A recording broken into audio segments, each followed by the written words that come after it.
As someone who has actually done this job, we're hearing a lot of questions now about the civilian leadership of our military, the requirements and the challenges that face a Secretary of Defense. How much self-discipline is required for the civilian who runs the Department of Defense? Well, it's one of the more important jobs in terms of protecting our national. It's one of the most important jobs in terms of protecting our national security, and obviously, the person who's Secretary of Defense has to be somebody who has the right character and the right discipline to be able to be a model for the men and women in uniform that that secretary has to be responsible for. So it is important that that individual have the personal qualities that are going to be very important if somebody is going to be able to lead what I believe is probably the strongest military force on the face of the earth. Yes, I remember when Lloyd Austin refused anesthesia when he was hospitalized earlier this year, and I know that turned into a bit of a messy matter for himself in the way that was communicated, but it reminds us of the matter at hand. Mr. Secretary, I'll just be direct about it. Can you be the Defense Secretary if you like to enjoy a drink? Well, I think the real question that the Senate has to take a hard look at is the nature of his personal problems. He's obviously got problems with alcohol abuse. He's got problems with sexual abuse. Those have to be really looked at because there's no question that if you have a problem with alcohol, it makes it very difficult for that individual to be able to be a leader, particularly dealing with the strains of that position in a crisis moment. So that is something they're going to have to really look at to determine whether or not that remains a problem or is something that he's been able to get control of. There are other issues as well. I mean, the issues of whether he has the experience to lead a large agency like the Pentagon, talking 3 million people, 2 million in uniform, 1 million civilians. That requires some very strong management capabilities. Does he understand the nature of the military that we have now, which is made up of our fighting men, women, minorities, others who are part of the strongest force on the face of the earth? And lastly, does he understand the nature of our adversaries and the threats that are out there? We're living in a very dangerous world. The Defense Secretary ought to have some sense of what those threats are about.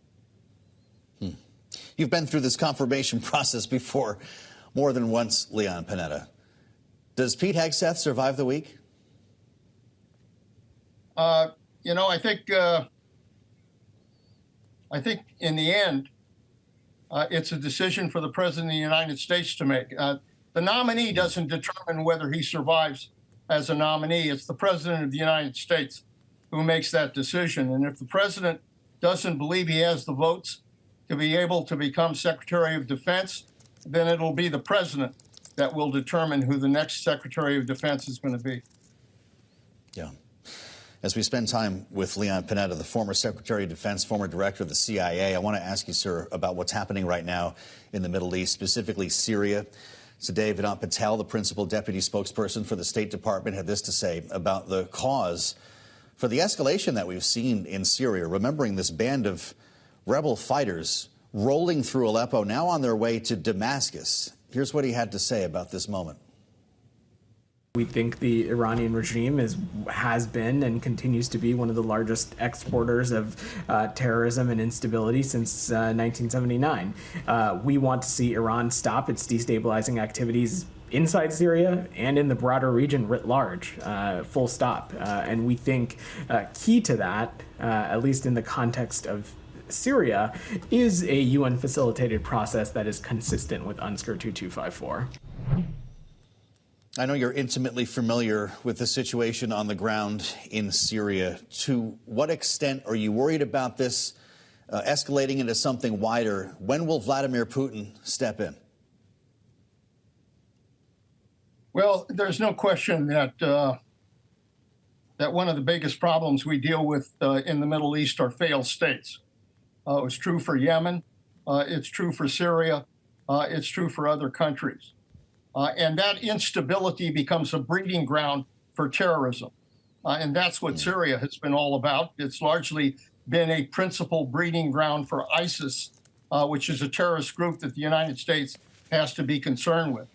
So what's happening in Syria does represent something that we have to pay attention to. Because if the rebels continue to march as they are now and take over Damascus, then it could very well mean the end of Assad's rule. And the question is, in that vacuum, who's going to take control to influence what happens in Syria?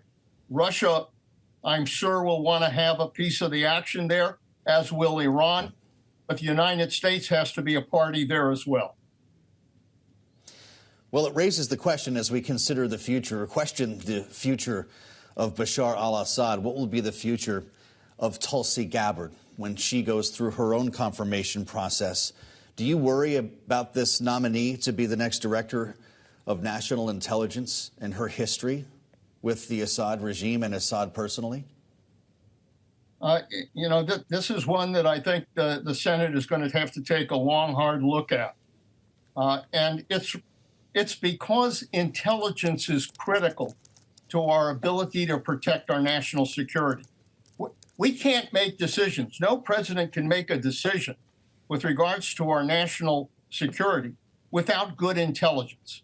And so it's critical that those who are in the intelligence business are prepared to tell the president what the truth is and what the real threats are all about. This is a person that has been nominated to be head of DNI that really has no experience with regards to intelligence. And suddenly she's going to walk in and take over 18 agencies that are responsible for providing intelligence. And because there are questions about her background, there are questions about her loyalties, I think this is one that the Senate really does have to take a hard look at because it involves the national security of the United States.